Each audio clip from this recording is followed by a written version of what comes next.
Hello, and welcome to episode 23 of Nintendo Therapy, a show about the latest Nintendo news and rumors, as well as a celebration of all things Nintendo. I am Kevin. Sean is not with us right now. He did text me saying he might jump in the chat a little later on, but we do have Harrison. Hey guys, welcome back.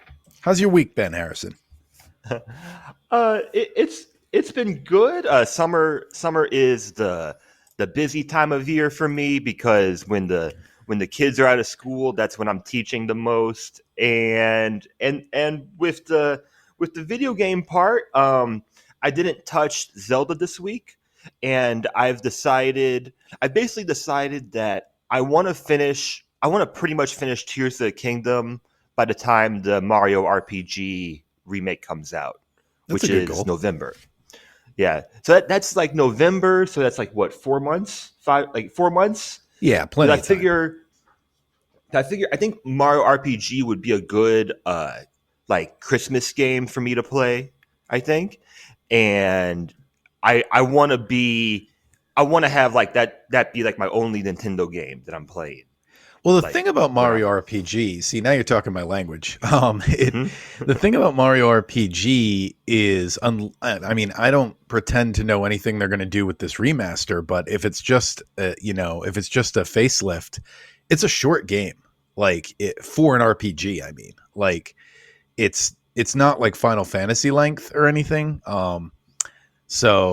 You might be able to hop between the two and go back after finishing it, because that is the one thing I will say. I hope with this remake they add, or even like add a difficulty setting so you have a reason to go back through the game or something. Um, that would be nice. But like, it's an RPG where the level cap for your characters is 30, so Mm. that should give you an idea of the length of the game. Um, but that is something I hope they do. I hope they put in two things. I hope they add are uh, a difficulty setting, and I hope they add like some sort of like extras gallery that they did like with the 3D All Stars collection, where you could see like, or at least like have access to the music tracks and stuff. Yeah.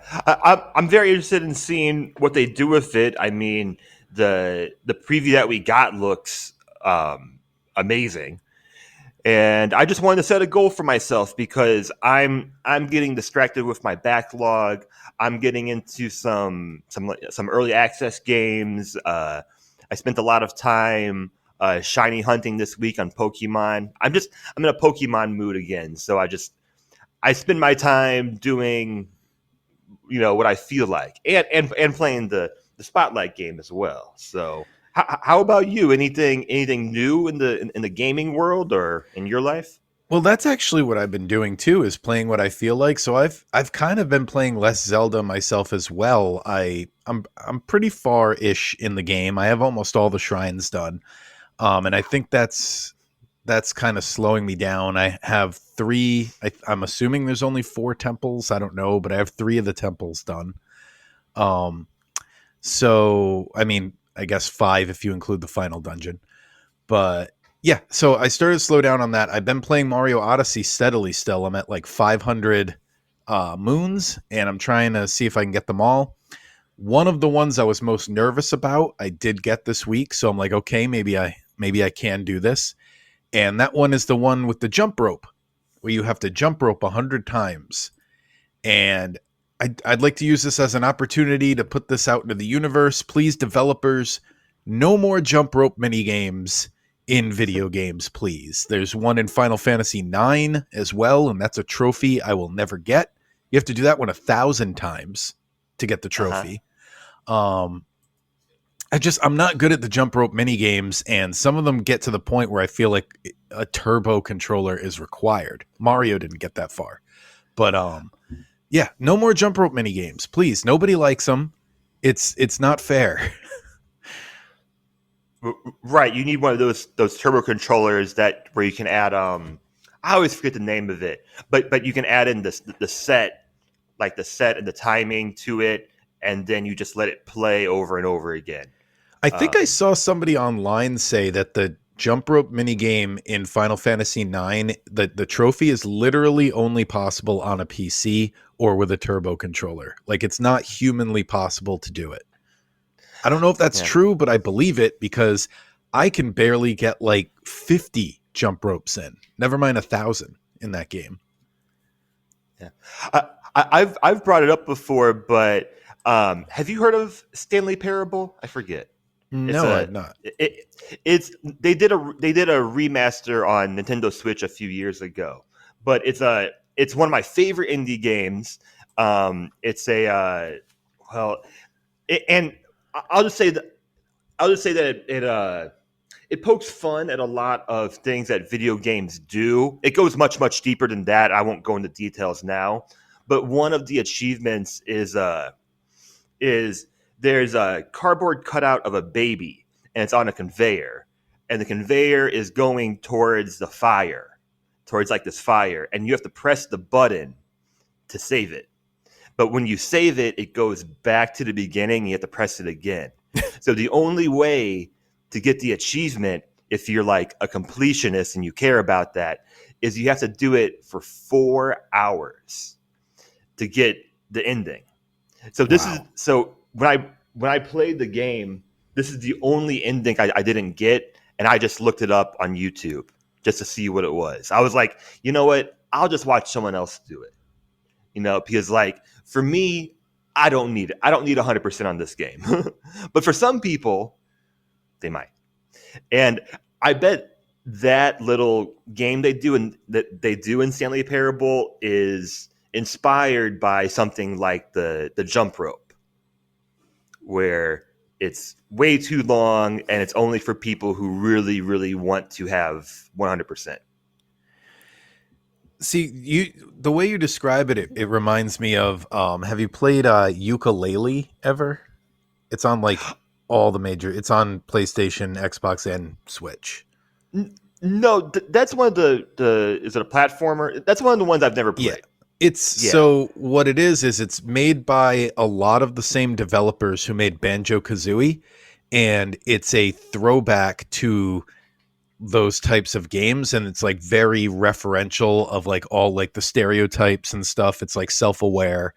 Not to the point where he knows he's in a video game or anything, but they comment on video game tropes a lot, and it got reviewed pretty harshly, but I really liked it. I didn't have any problems with it. I thought it was really cool. Maybe because those were my favorite type of games, so I was a little biased, but yeah, it's a really good platformer collectathon type game. And yeah, it's like you said, it makes fun of a lot of video game tropes and comments on them from the people who Yeah. made Banjo-Kazooie.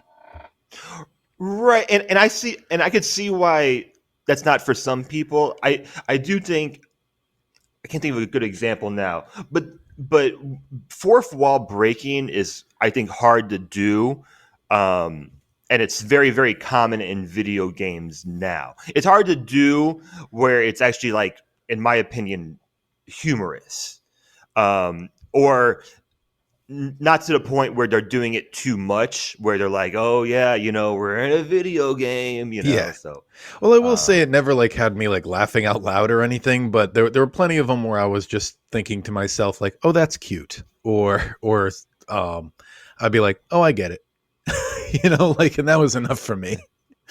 yeah. Um, but yeah, I don't know. It was a pretty good game. The sequel went in a completely different art style, and I don't know, not art style, play style, and I don't know if they're ever going to make a third one.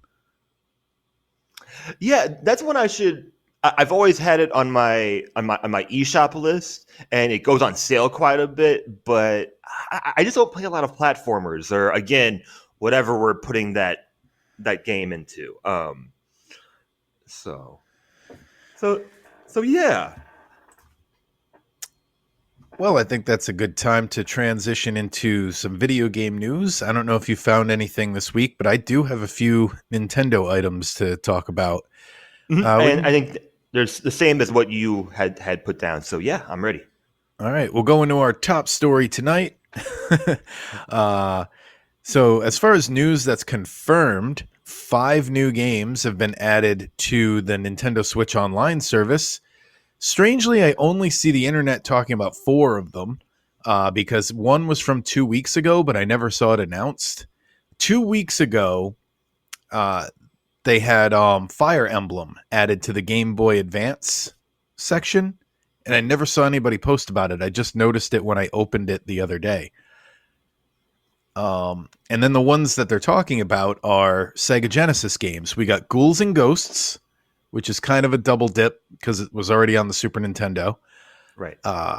Crusader of Sentry? Sinti, I think. Sinti. Landstalker, and The Revenge of Shinobi. All of which have swords on the cover, which I thought was funny when they when the cover art all came up at once. I was like, that's funny. They all Yeah, look like the exact same type of game, but they're they not. do.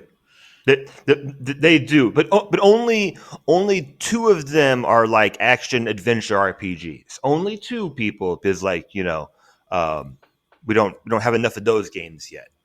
So I'm hoping we pull Ghouls and Ghosts since we already pulled. Wait, Demon Crest? Yes. Is that Yep. yeah? Okay. So I thought that would be good for us to do. Perhaps we just go in reverse order. We do three, two, Sean, one. I know Sean beat Ghouls and Ghosts back in the day, before save states and everything, but he didn't do the true finish where apparently that's one of those games where they make you go through the entire game a second time to get the true ending. Mm. He didn't do that. And I think the difficulty amps up a little bit in the second playthrough, but he went through the whole first playthrough, which is hard enough on its own. Notoriously difficult Ghouls and Ghosts. Do any of these other games stick out to you? I know I've played Revenge of Shinobi because I played most of the Shinobi games back then. Those are pretty cool. There were so many ninja games back, pretty much pre 3D, like pre Nintendo Yes. 64, PlayStation era. That so many ninja games, and a lot of them are making their way onto the service too. Yeah, that would be a good deep dive for me or for us of like ninja games and ninja movies, like in the Oh yeah, '90s. It's like, didn't we all want to be a ninja at some point? I know. I watched both Three Ninjas and Surf Ninjas ad nauseum, and Oh, uh, and I have another podcast about the Ninja Turtles. So yeah, I, it, and I collect the Ninja Turtle comic books, which I talk about on that podcast. So something yeah, I, something I found interesting about Revenge of Shinobi is that it started on Genesis, but then it was ported to the Megatech.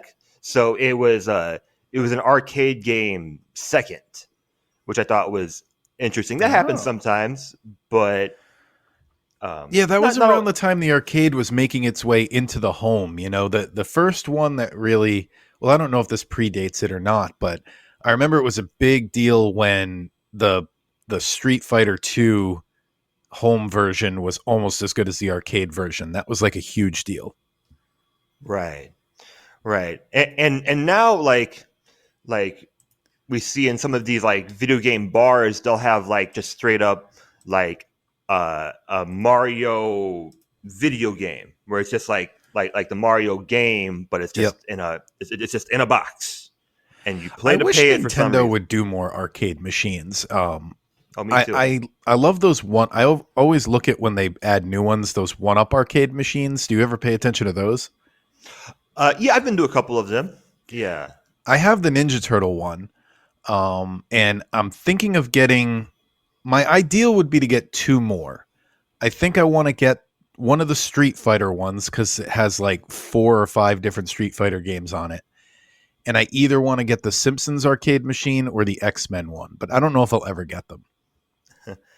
I I could see you getting the Simpsons one, not knowing you very well. It was a But great arcade game, and it's one of those ones where like the only way to play it is to play like a ROM, and it just doesn't feel the same as playing an arcade machine. right, But like, right. I'm surprised it's never gotten like a home console like release, like or like a facelift and like remade for home consoles or something. Yeah. Right. Huh. Oh, there he Hey, is. Sean's back. Hey, Sean. Hey, Hey, so he's Sean, what Nintendo games would you like to see in an arcade machine? in an arcade machine? Yeah. I don't know. Star Fox would work really good as an arcade machine now that I'm thinking of it. That would work well. Be a lot like the Star Wars arcade games. What else is there? I don't know. I mean, I just wish Nintendo would make arcade cabinets and sell them like One Up Arcade does. Oh yeah, maybe in 20 years when that's not a thing anymore. I mean, they could do the ones they already had. Like they could put out because there's Pac-Man machines, so they could make a Donkey Kong one and sell it. Right. We would all buy it, and you could put all 3 Donkey Kong games in it. Well, they have the arcade Mario and Punch Out and all that stuff too. So Yeah, put them all on one machine, or sell them as individual machines. I don't care. Just do it. Landstalker. There was a Japanese-only sequel to this game called Lady Stalker.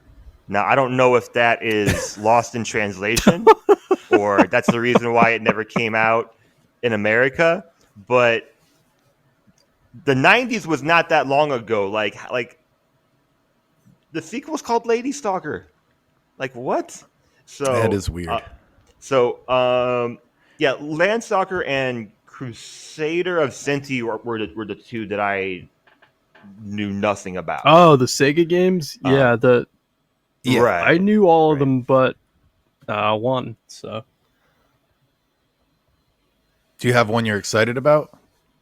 I'll say Ghosts and Goblins is actually better on Genesis because you can shoot in all directions. Oh, that's nice. I didn't know that. I don't remember which one I rented a lot, but I know that was a game that I frequently rented from video stores. Never finished it, but played it a lot. I like this. It's one of those ones where I can think of the soundtrack and like remember like the music for like almost all the levels I could make it to. Right. So, other news here. So it looks like Pikmin 4. I saw a lot of people talking about this online this week is going to have a rewind feature. And I just wanted to know among this podcast how we feel about that. I personally don't think it's that big of a problem. But a lot of people were saying it kind of kills the difficulty level of the game to have a rewind feature. I view it like dying in a platforming game. Like you still have to redo the part that you rewound. It's not like you're skipping it. So I don't see it as a problem. And at this age and especially like Harrison, you were talking about not having a lot of time to play games. I'm in the same boat. It's like, I'd like to get to, it's not that I want to rush through a video game, but I don't want to get stuck. And a rewind feature is very helpful for that. So yeah, I'm not opposed. No, I mean, it's making something more accessible because, I mean, if you get younger kids who've never played that genre and, they can't quite get stuff to work, that's a good feature to have. Yeah, I think accessibility is number one. I think it's the direction that Nintendo always heads in because that's the audience they target, and also it's a single player offline game, so I don't see any problem with it. If you have a problem with it, just have self control and nuzlocke it or whatever we're going to call Pikmin. Like Yeah. because You don't have to use it. Because plenty of AAA Nintendo Pokemon games are way too easy, and people nuzlocke. They set their own rules and parameters, and that has become huge in the community. So, in my opinion, if you don't want to use it, just don't use it. Right. Because and then if you use it and you don't want to use it, you're going to feel bad about yourself. So Yeah, I mean, not to get too far away from that discussion, but what you said about the Pokemon, one thing that I saw that I thought was interesting was a lot of people online talk about how when they play a Pokemon game, they make a team of 6 and they stick with the same team for the whole game. and that's how they make a challenge for themselves. And I'm like, that sounds crazy to me. I want to like try every single one of them a little bit. Like I don't have the self-control for that at all. Yeah. Well, the typical Nuzlocke that I see is you catch only one Pokemon from each area, and then if it faints, you release it. So if it faints, Oh. it dies, and you have to get rid of it. And that's become extremely popular in the community. I mean, there's Nuzlocks, there's randomizer Nuzlocks, there's hardcore Nuzlocks, there's like all different ones. So if you're an adult and you play a single player game, there's plenty of ways to make it more challenging. Just Yeah, I don't see this being a problem with Pikmin 4, especially if the difficulty is as I've been reading online that Pikmin 2 has kind of a big difficulty spike at a certain point. It's the only one in the franchise I haven't played, so I don't know. But if it's got something like that in it, you're going to want the rewind feature because they're going to wipe out half your army and you're going to have to rebuild. Nobody wants to do I'm that. kind of surprised that the re-releases don't have the rewind. That is interesting because like everything on Switch Online has it, or I don't think Or the save Nintendo states, 64 channel does, but most of them do. So if you're playing anything on there, you're playing a game with rewind, even if it didn't originally have it. So use the same self-control you use for that on Pikmin 4, and you'll be fine. Right. right. And are there achievements on Pikmin? Like, I don't even know. Pikmin 3 has like a like it's like Luigi's Mansion. It's like an in-menu type achievement thing. Obviously, Nintendo doesn't have like a trophy system or anything like that, but like there is a menu of like achievement type things. Yes, at least in 3. I don't think the first one did, and again, I haven't played the second one, so no on 1, maybe on 2, yes on 3. Yeah. So no, don't think it matters. I think this game's going to sell extremely well. Nintendo's definitely hoping for it.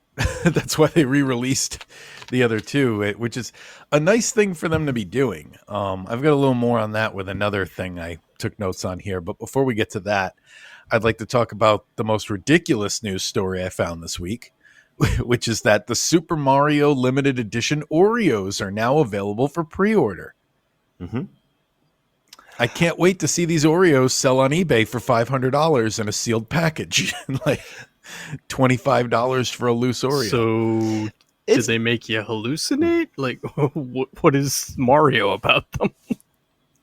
It's Mario flavored, Sean. Come on. It's got like artwork on them that are like Mario. Oh, okay. Like on the Oreo. I think it's just vanilla. But yeah, so I thought that was interesting. I'm gonna dunk my limited edition Mario Oreos in. I don't know if you saw. There's a Sonic the Hedgehog energy drink. Oh, there you go. That's. Ew. I'm gonna combine the two. I don't know if that's actually available here in America though. Let me do a quick search. I've seen it before. Is it one of those things that's like an exclusive somewhere? Nope, it's on Amazon. I remember when Surge, the 90s soda, came back. Yeah. I don't know if Harrison knows Surge. I know you do, Sean. Of course. It came back for a little bit, but it was a Cumberland Farms exclusive. Right. Like you could only get it at those gas stations. It's just like when Ecto Cooler came back, I would buy cases from Amazon. and it's good. Yeah, I want Fruitopia to come back because I've heard that it's still available in Canada. So they're still making it. I loved Fruitopia. I don't know why it left. It's a good question. We had a Fruitopia machine in our high school. It's the best machine. Okay. We've all mentioned drinks. Let me see. Fruitopia is, so it's still around, a flavored drink introduced by Coca-Cola Company. Discontinued. We're the only ones who discontinued it. It says 2003 United States only. We're the only ones. They call this the land of the free. Yep. Never forget what they took away from us. Oh man, I want to drink my Fruitopia and play my GameCube. I do want to say the Mario Oreos I don't think are nearly as cool as the Pokemon Oreos because I thought those were a lot more like of a cooler collectathon.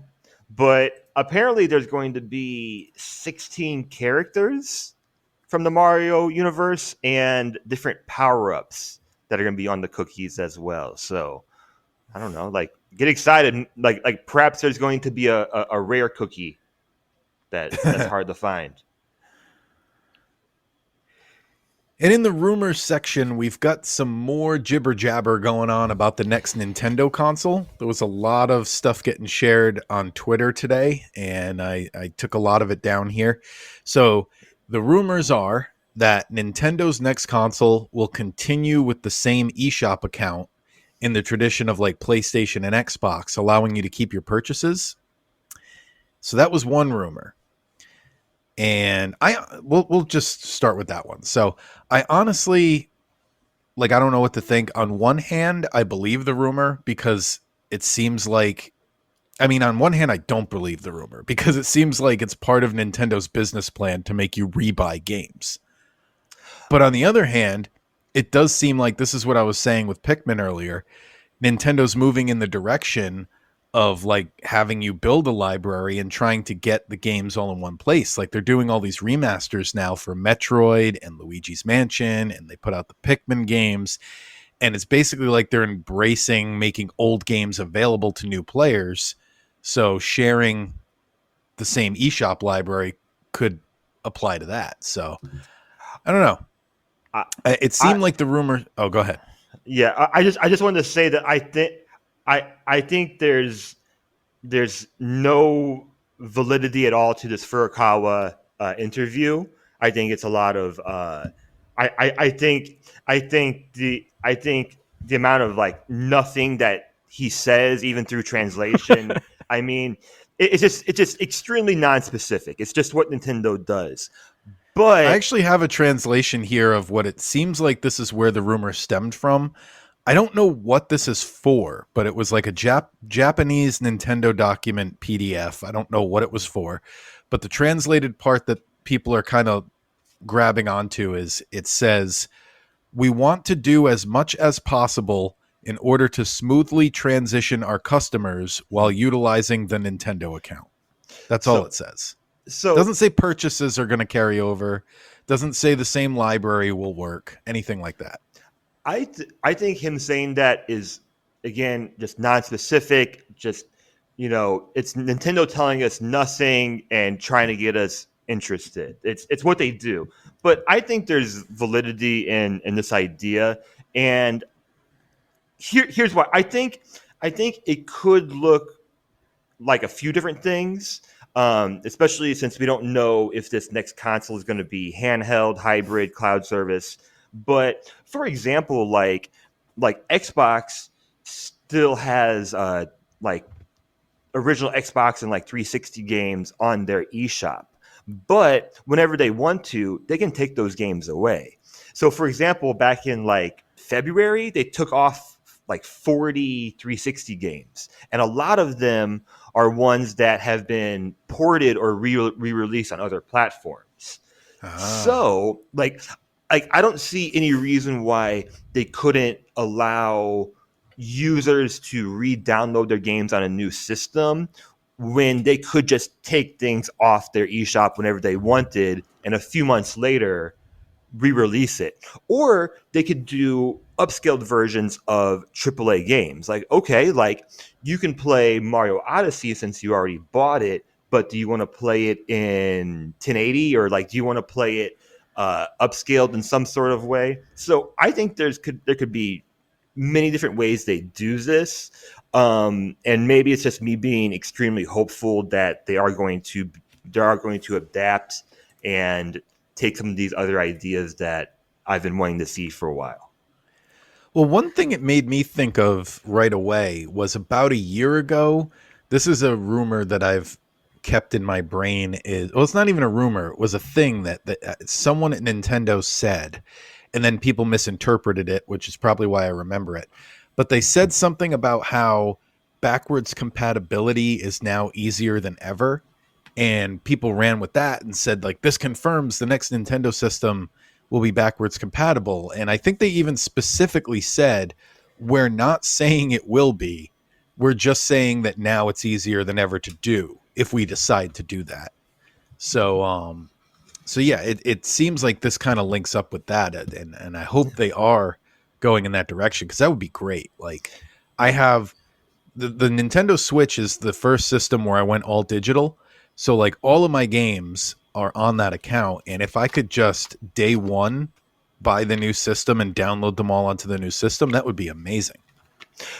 Right. And I think that's where they're going, possibly because I think Nintendo is in an unprecedented point in their in their business. I think they've never been at a point where they've had a system for so long that preceded a system that did so bad. Yeah. So and the technology is finally there. Like of course, like we didn't see it in the GameCube or the Wii era, but that was a long time ago. And we didn't need this with the Wii U. And we ended up getting a lot of those games with the Wii U. So I think I hope that they look at it and say, hey, we could make a lot of money selling Switch games, Wii U games, Wii games. Well, if we the if we Wii put them U, on I don't know if you remember, did this weird thing where if you had purchased the game on the Wii Virtual Console, you could get it on the Wii U, but they charged you $1 Oh yeah, for I some remember reason. that. Like you had to pay $1 to like transfer it over, and it's like that was so weird. Nintendo being Nintendo. I mean, that is the most Nintendo thing I've ever heard. It's like you have the game, you bought it, but here's some DLC to make sure you can actually play it, or like like oh man, yeah. Like I said before, there's a lot of stuff flying around about the next Nintendo system. None of it official. It's all going in the rumors column. But another thing people were taking out of context today was apparently some quote. I didn't even find where this originated, but I saw a lot of people tweeting it, that the next Nintendo system will have the capabilities of a PlayStation 4 slash Xbox Oh One. yeah, I saw a lot of that So today. Woohoo. continuing the same tradition of Nintendo being one generation behind. And it's good if it's true, but at the same time, it's like by the time this thing comes out, it'll be almost a generation and a half behind. I feel like it might even be more powerful than a PlayStation 4. You know what I mean? Less than a PlayStation 5, but maybe more than a 4.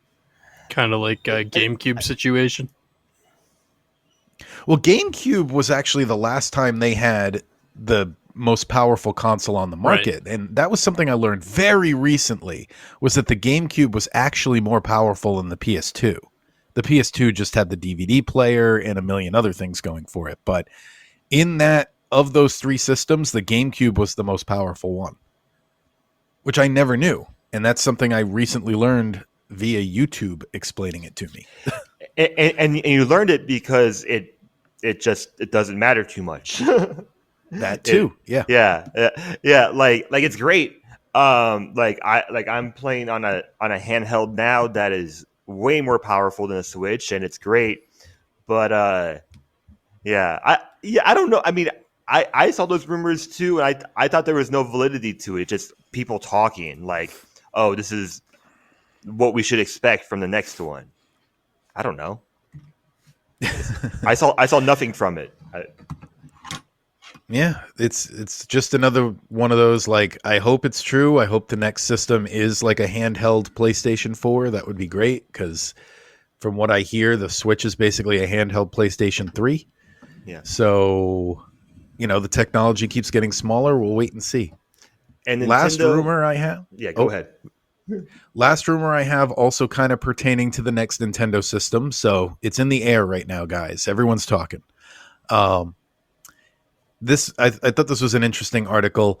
Nintendo will consider measures. Doesn't even say they're doing it. They'll think about it.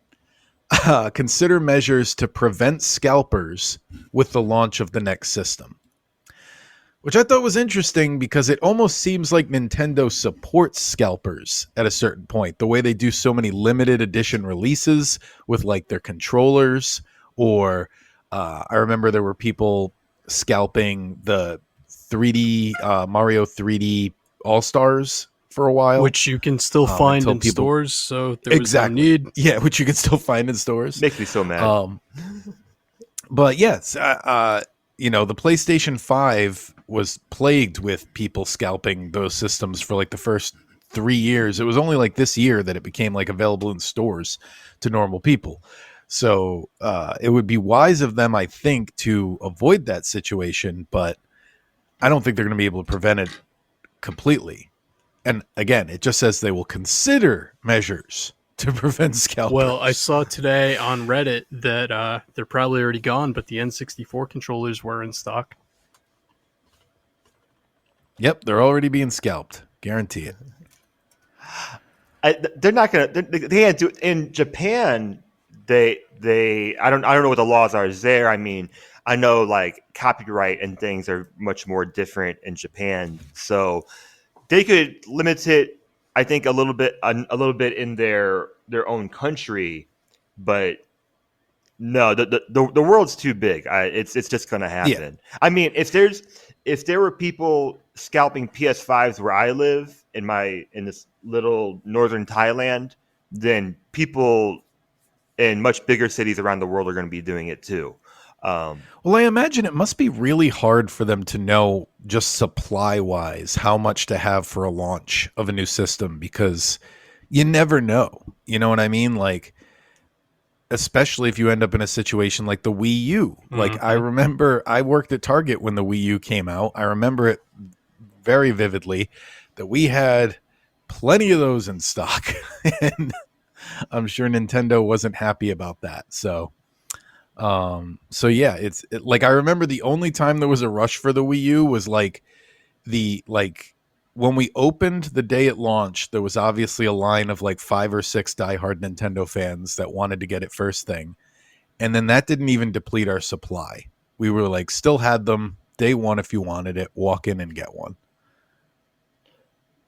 Whereas the Wii, it was like we were running from store to store for like 2 weeks. I mean, yeah, I remember it was like impossible. That's the only Nintendo system I didn't get at launch was the Wii. Well, obviously the original NES because I was a child, but everything from the Super Nintendo on I got at launch except the Wii, and it was because it was impossible to find them. I didn't pre-order it like a fool. And I was one of those people, like every week I'd be calling stores. When is your shipment? When is your next delivery coming in? Do you know if you're going to be getting a Nintendo Wii? Can I get on your wait list? Things like that. It took me forever. I actually got that at launch. It's lucky. Which might be the only time I've done that, actually. Maybe the Wii U. I don't know. I definitely did it for the Wii U. Like I said, I did it for all of them. I remember my GameCube. Our friend Nick, we joked he owns the power button because I bought that with one of my first jobs. It was like one of the first systems I bought with my own money, and I calculated the taxes wrong, and he had to give me like $20 or something like that when we were at the register. And I was like, "You own the power button." But yeah, I think all of them, because there's not much else. I definitely got the Switch day one, definitely got the Wii U, definitely got the GameCube. Nintendo 64 I got and then had to wait till Christmas to play it, but my dad got it. Did you get Super NES when it came out? I don't remember when. I remember the day I got it, but I don't know how new, like when it came out. You know what I mean? I know I got it the year it came out. But other than that, I know my grandparents gave it to me as a surprise when I went over there, and it was the year it came out, but I don't know what month. So who knows? New to me. All right. Anyone else have any Nintendo news or rumors before we move on to this little experiment we got here? Oh no, yeah, I forgot about that. Oh yeah, we're doing that. That's from last week. I got it. Yeah. So if you're new to the podcast, we were going to do a thing with summer levels last week because it was the first week of summer and it had come up naturally in conversation the week before. And then Nintendo had to go and drop a direct. So that was what we wound up talking about. So we pushed it to this week. And we're just going to talk about our top 3. I actually made a list of honorable mentions and stuff too. But our top 3, at least, favorite summer levels in video games. And Harrison, since this kind of started with something you said, I'll let you kick it off. Oh, okay. We're doing top 3. All right. Well, I mean, this doesn't have to be too structured. Whatever Okay. you got, because I have a bunch of honorable mentions. I almost have a 10. You know what? I got 3, and then I got 2. I have a 9. I have a top 9. I got 3, and then I got 2 that I'll mention quick. Okay, so first would just be Animal Crossing because I played it so much in the summer years growing up, and I wrote down That's in my honorable mentions. I wrote Take it down off. that I have a big association with the music in those games, especially the GameCube and the DS version. And they have the different hour themes. They have the rainy day music. So that's a good summer game. I put. Do you have a favorite season in Animal Crossing? Winter was always my favorite season. Yeah, me too. But me too. but I will say that on the Switch, on the Switch version, since we're on an island, I never really enjoyed it so much. And also, I live in a place now where it's 100 degrees all the time, so there's no snow. But it was Well, the good thing about summer in Animal Crossing is all the bugs and stuff come out, so there's a lot to do. There's a lot to do, but it was awesome as a kid when it would be snowing in the game and it was snowing outside. That like that's something that or rain.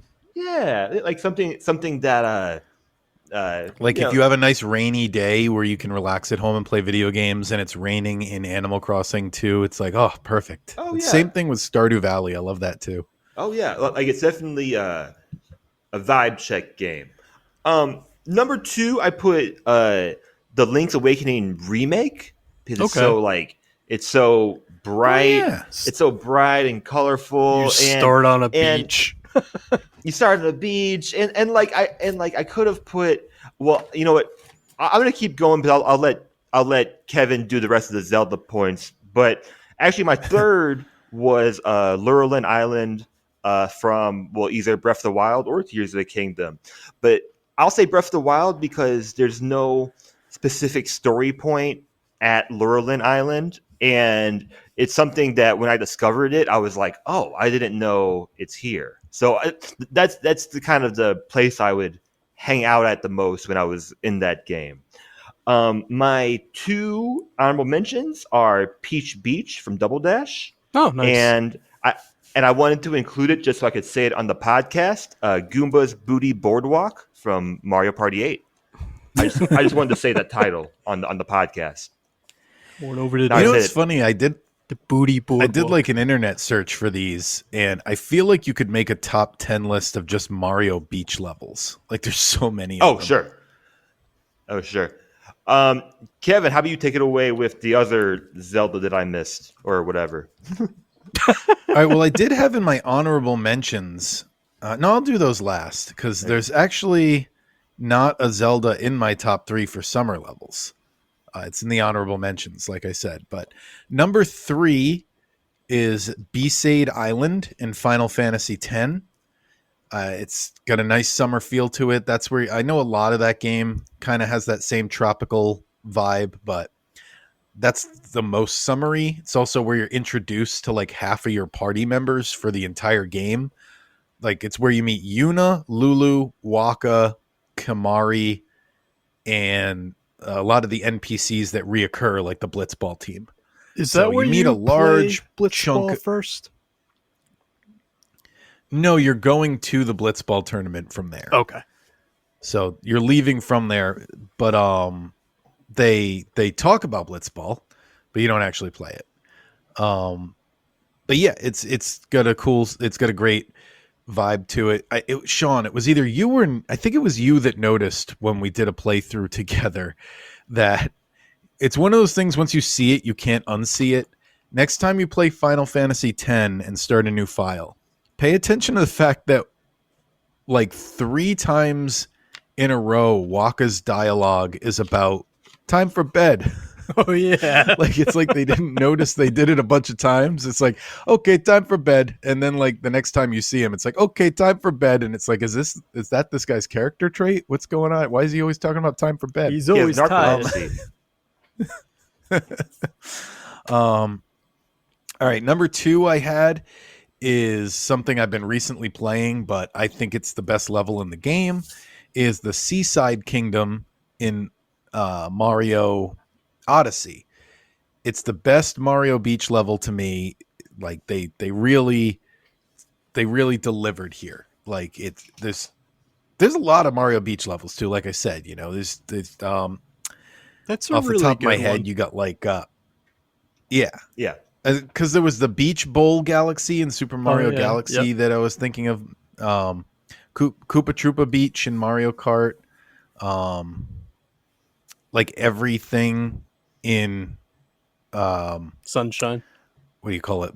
Mario Sunshine, yeah. But anyway, yeah, I love that one. It's like, I know I talk on podcasts a lot about how I've been scuba diving a few times, but I promise I'm not that obsessed with it. But this is another time where like this level reminds me of when I went scuba diving on the few vacations I've done it. It's got a great underwater feel to it. Do you pretend you're a cheap so- when you do that? No. Oh. No, I just focus on making sure I'm breathing, which is kind of what you have to do when you scuba dive. Because if you've never been, yeah, and always, and always, yeah.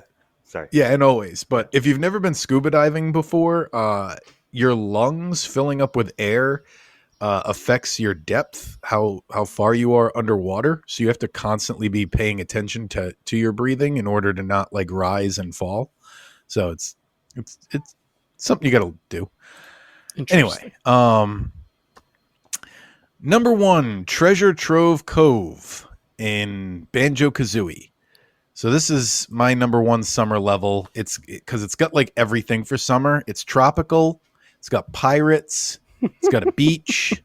It's there's a lot of summer stuff going on in Treasure Trove Cove. It's got sharks. Shark named Snacker. Snacker. But yeah, it's Nice. Yeah, that's the shark's name. I don't know if you knew that. It's got that weird sandcastle area where you can enter the cheats and unlock the stop and swap feature. Oh, that that's does cool. nothing. Do you guys know about that? No, I didn't know that. I like when games would do that, where you had to go to like a specific area to do cheats and stuff. That was something that was like uncovered years after the Nintendo 64. I don't know why Rare never talked about it, because obviously they programmed it into the game. But if anyone's listening and doesn't know, the first Banjo-Kazooie game was meant to have this compatibility feature with the sequel, Banjo-Tooie, called Stop and Swap. And what you were supposed to be able to do is when you got to a part in Banjo-Tooie, take your Nintendo 64 cart out, insert your Banjo-Kazooie cart, and it would unlock certain things. And That's really cool. For whatever this, I don't know how it would have worked. you had less than 3 seconds to do it for the RAM in the machine would forget it. Like there wasn't enough time. So you had less than 3 seconds to make the swap. And I think they were also afraid of people damaging their cartridges doing this or damaging their Nintendo 64s. So they abandoned the idea.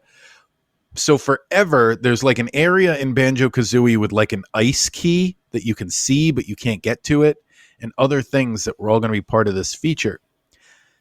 Years later, somebody discovered that if you input certain passwords in the sandcastle in Treasure Trove Cove, you could unlock the stop and swap features. Huh. Which it's like, how did Rare never tell us that was there? Because all they told us throughout the years was, yeah, we abandoned that idea. But you didn't. You had a backup way to do it, was by putting in these passwords. So really, really, really weird. There's That's a ton so of weird. YouTube videos about it if you're interested. It's a weird situation. That's so weird. And of I've got a lot of honorable mentions here. So my Zelda one is Zelda Wind Waker, the entire game. Got That's a nice fair. summer vibe, summer feel to it. Yep. Yoshi's Island World 3. I'm pretty sure that's the one on the cover of the game where you see the big giant mouth monster. Oh yeah. That's the one where you're walking through the mud a lot and the monkeys are spitting at you. Oh Good yeah, summer yeah. level. You get the watermelons to spit back at them. And this was pre-remake announcement, but I had the Sunken Ship in Super Mario RPG. It's in the honorable mentions because I don't know if it's specifically summerish, but it's got pirates and it's got a sunken ship, and they're all, I think, wearing bathing suits. So it's got kind of a summertime thing going. So why do I you? don't know why pirates are summertime. Yeah, to why me, do you equate those two things together? I don't know. The beach. I don't know. The last two I had here, Costa del Sol and Final Fantasy VII. Really like just a beach town. It's the beach town in the game. Every Final Fantasy has to have the beach area and the frozen area and the volcano area. You need all those. And then the last one, Emerald Coast from Sonic Adventure. That's the one where you run away from the killer whale as it destroys the dock. Ah, all right. Kind of timely Nice. with whales capsizing people. And Sea of Thieves. Isn't that right, Kevin? No, I'm just Yes. kidding. I'm just kidding. I try to make a joke, but that's not even a Nintendo game, so never mind. They're buddies, though. So, Sean, did you have a list? I did indeed. All right, cool. So my number 3 is Jungle Hijinks, which is the first level of Donkey Kong Country. I mean, really, that whole first world is very summer. You're in the jungle and it's sunny and all that good stuff. And even the second level, you get like a really good, summer thunderstorm. My second one is Zombie Panic. The first level of Zombies Ate My Neighbors. And that just screams summer to me because you're, in the neighborhood. There's people grilling and, outside in the pool and all that stuff. So it just That feels like a summer game to me. That's a good call. Yeah, I really like that pick. Nice, good job. And my number 1 is Fort Slaughterdale Beach from Teenage Mutant Ninja Turtles 3: The Manhattan Project. I don't know why I went with first levels on a lot of them, but yeah, that first level on the beach is great, and I don't know. Pizza time. It's always pizza time. Yeah, that is a good one. And yeah, it's another beach one. Fighting, you get the signs falling down all over the place. You fight Rocksteady on the dock there, for sure. Yep. before you surf your way to New York. Okay, so summer equals beach, for us. I think. And pirates. Yeah, I think all of mine, and some pirates. But yeah, I think all of mine have beaches. Each and every one on my list has a beach, and there's beaches in the winter as well. So yeah. I don't. We'll think have to that's do this true. again. We'll have to do this again for Halloween. I think would be the next opportune time for this. There's some good ones for Talk Halloween. about yeah. Yeah. And yeah, let's move on to the Spotlight game. So this week we played the Ignition Factor on the Super Nintendo Entertainment System. Came out in November of 1994 in Japan and January of 95 in North America. Apparently there's a European game that America didn't get that this was a lot like. So anytime I tried looking up information on it, I kept getting, I think it's called like the Firefighters or something like that. Something like that. We didn't get that game. So I kept finding it though when I tried to look up stuff for this game. It's like a firefighting strategy game. And my first note here is this reminded me of the NES Ghostbusters game because you would like pick your equipment before each mission. Yeah, And that was very NES Ghostbusters to me. I agree. It's weird that there's no music. Like they were going for Yep. ambient sound a lot, but I feel like I feel like music would have helped this game a lot. I feel like Yeah, it sounds silly, but music would have given it more urgency. I mean, I know you're like stopping fires and rescuing people, but well, what if it was some like laid back, like lounge music oh, if it while was like while you're Animal fighting the fire? Crossing, just kind of, Yeah, oh it's like hey do do guys, do the island's do on do fire. do do. Yeah, no, yeah, no, just no problem. But it's just like whatever is playing in that building. Yeah, I felt like I understood the justification behind it, but it's definitely something that I am always going to miss Yeah, if it doesn't if it doesn't have it.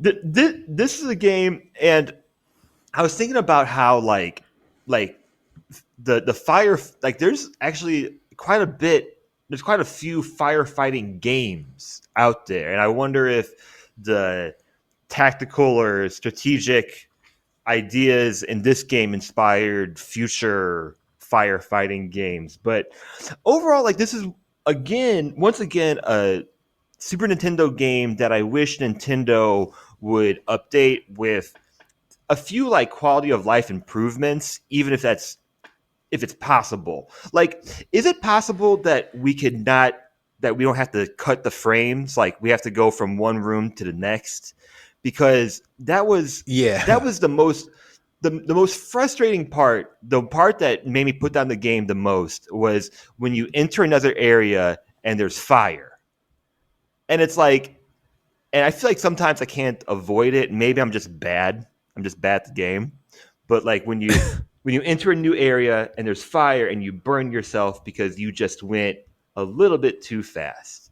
And I don't know if it's possible to like update it so it's just, seamless, that you're like just walking left to right. Um but there's things like having like, if you walk up to a fireman, it'll start the dialogue even like without pressing anything. So I was constantly like running into other firemen and having that dialogue pop up, and I was like, why can't I just initiate it? Or I really wish we could shoot diagonally in this game. Now I know with yeah, the playing on the D-pad, but like I wish like we could have an option where we could use we could use like the right stick to shoot. Same with like, I don't know how you guys are a bit older. I'm horrible at the double tapping of the D-pad. I am just not ambidextrous enough to do like the double tap run, or like, Oh yeah, yeah, yeah, yeah. I like No, I hate that too. it, Give us a run button. Like the Super Nintendo's got enough yeah, buttons. right, and we have like bumpers now, so like why can't we just use that as like our turbo button? Um, so I just like, although I appreciate the the strategy in this game, although that with the rewind feature I did complete it. After I completed, I was like, man, I just want to move on. Um, Well, there's only 4 levels or something like that. It was kind of short if you like. I use the rewind feature too, and it's yeah, it's a short game. It's got a password system which commits the cardinal sin of passwords where it's too long. It's like a credit card number to put in a password on this, and it's got letters and numbers too. So it's one of those things where you're like, is that a G or a 6? Like, because back in the day you would handwrite the stuff in a notebook. It's got exclamation points in there that could be a 1. Is like, yeah. so what do Even my U's and V's sometimes I can't tell apart. so I didn't look. What kind of cheats do they have in this game, or It was just level. It was levels? like Mega Man. Like it took you to the levels, and um, I didn't use this one, but you got the bonus stage it could take you to, which I don't know if that sent you to a level afterwards or what. But it says DM headquarters from Peacekeepers. I don't know what that means, and bonus stage. So other than that, the passwords, I didn't put any of them in because I'm like, I'm not typing all of that. So, but I did see that they well, I existed. guess you guys are a lot I, better at the game than me because I couldn't even beat the first level. Oh, dude. So Well, you could use this. If here you go, Sean. So all you need to do to get to level 2 is type in SSKD0008280G84L2. Got it. You're good to go. uh, yeah, I mean, Sean, I hear you because I used the rewind feature, and I mean, it was a very frustrating experience to where I was like, okay, I get it, I understand it, I understand the appeal of the strategy, and oh, if you carry too many items, then you can't run or jump. Oh, it's like it's realistic in that way. Um, but I hear you. Like I finished it, but I cheated, and it wasn't that great. You know, it wasn't. I feel Some of the objectives were kind of funny too. Like uh, in the steel mill level, like one of your objectives is to back up their computer before the fire destroys it. And I'm like, I'm not sure that's something firefighters they do do. that all the time. Like, what do you mean? You're a part-time spy when you're a firefighter. I thought those were all weird. Like the second level where it's like I need medical attention. It's like, well, bro, come with me. It's like I'm not Yeah. giving you medical attention in the burning building. We're gonna take you outside. You know. Well, it's nice that there's no escort missions. Like when you rescue someone, they just disappear, which is like a fun video game trope that happens in lots of games. And I'd rather have that than escort them out. Like I remember GoldenEye on the Nintendo 64 had a lot of those missions where not even just Natalia, but I think there were like scientists you would have to escort to certain places and stuff. It was never fun. Yeah, I think the Have you game, guys- like, it's for the time, like, technically it's impressive. It looks really good. I never played it until now because it was never anything that anyone I knew had, and it's just not something that I rented or anything, but it felt like it was a PC game almost. Like that's what I associate 90s like simulation games with. So it almost felt like they ported a PC game. The controls. Yeah, there's something oddly bland about the game. I couldn't quite figure out what it was, but there was just like maybe they should have gone less realistic and gone for more of a cartoon art style. Like I think that might have been better with the gameplay. I don't know. But there was just something about it that was very vanilla, very like it needed a little something more to make it take it to the next level. And I don't know what that something more is. And for some reason I know Nintendo didn't make it, but I was surprised there wasn't a 64 sequel. Because it just seemed like a game that they would have done that. Or a Wii sequel. Because this Yeah. perfect. I'm sure there was a firefighting game for the Wiimote. There must have been. There had to have been. I mean, I was put off by because I play all of those stupid life sim games. I was put off by how not satisfying spraying the hose was. Like I was actually pretty frustrated by the whole thing. So I was at least hoping for that. I watched a few speed runs of this game, and the speed runs they barely use items or like the hose. It's mostly just jumping. It's like just jumping over things.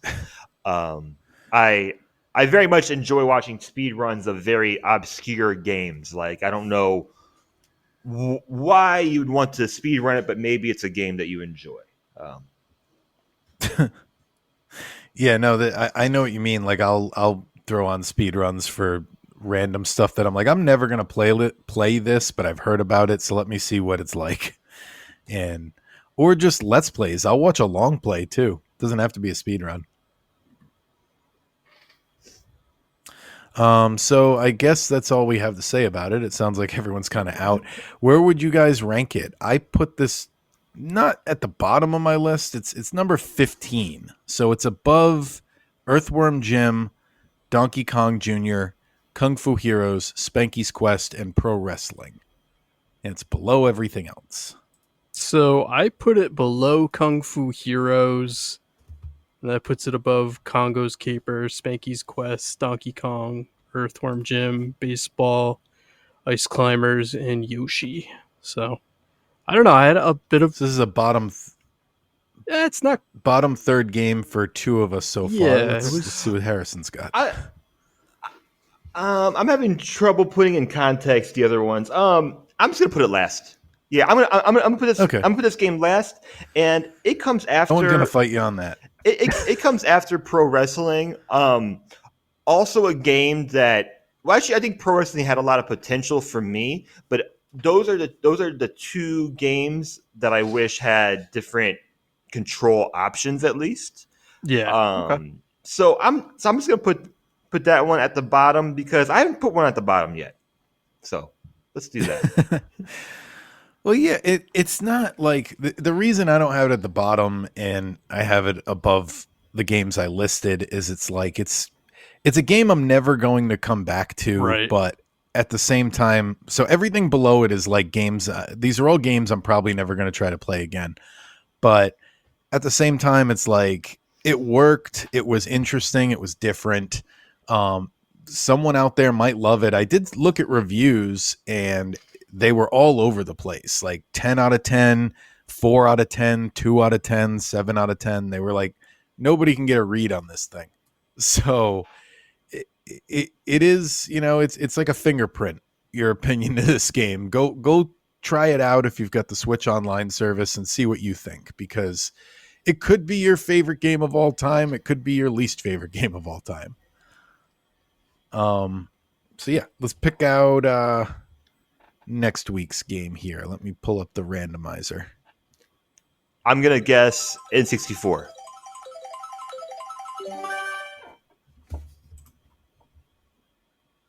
You are correct. Oh wow! How'd you know? Good job, Harrison. Yeah, I got always it. with the advertising. Yeah. So oh man, I made it go away when I get rid of that ad. Here we go. So it was Nintendo 64, and it's going to be Mario Party 2. Oh, nice. Ooh. Okay. So nice collection of mini games. Some would say the best Mario Party they ever made. I really like the costumes. I don't want to get too ahead of next week, but yeah, it's a good one. It's a good Mario Party. I think that's the one with the costumes. And yeah, we'll be playing that. As always, keep in mind we're Nintendo fans, not Nintendo experts. So if you'd like to send us any corrections on anything we said today, or let us know anything we forgot to talk about, guess what? If you're listening on Spotify, they now have a comment section below the podcast, which I noticed the other day. Apparently they've had this going for a little while. So you can leave a comment below, like we've joked We've asked about it, yeah. Yeah. And so leave us a comment down below. We're going to have to start figuring out every week now, like what we want those comments to be, because another thing I noticed it let me do is it lets you make a poll. And we can poll our listeners. So we don't have a whole lot of listeners right now. We don't have nobody. I don't want to sound ungrateful. Thank you all who are listening. But if you are listening, the best thing you could do for us right now, just somewhere this week where you see people talking about video game podcasts, mention us, try to spread the word, because we could use some more listeners if we want to get those polls going for sure. Otherwise, it's going to be like, I don't know, it's going to be divided up between, only the people listening on Spotify, first off. So that's a big chunk right there. So it'd probably be like 30 to 40 people voting on that. Not a big cross section. So yeah, spread the word. We want to have polls and do all that kind of fun stuff. Leave a comment below if there's anything we can do better, and we'll see y'all next time. Same Nintendo time, same Nintendo channel.